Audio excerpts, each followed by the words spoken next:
Lawmakers are making an attempt to grab a chunk of Tennessee that they say rightly belongs to the Peach State. A resolution has passed a House committee at a time when such land grabs have become politically fashionable.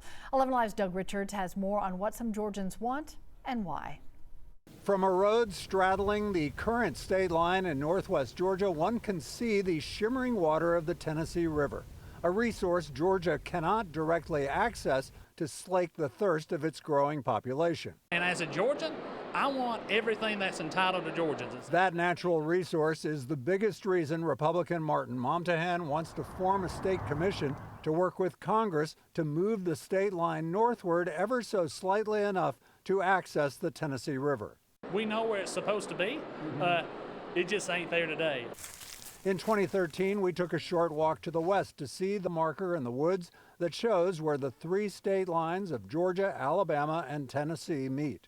Momtahan says in 1818, a surveying era put the marker here instead of at the 35th parallel, where he says Congress set the border originally. And there's nothing to hold the other states accountable to work with us. In a committee hearing, some Georgia lawmakers seemed a bit skeptical that Georgia could muscle the state line into what's now Tennessee's territory. On the Tennessee side, and we think it's rather humorous. The issue is that Tennessee likes the border just fine where it is. Then Governor Bill Haslam laughed it off when we asked him about it. Well, we offered to trade them for the Braves or Stone Mountain, but they didn't.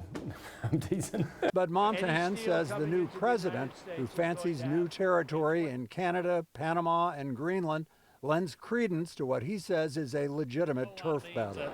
So we're just going to set it where we need it to be set, where Congress wants to be set. And look, we live in a new day.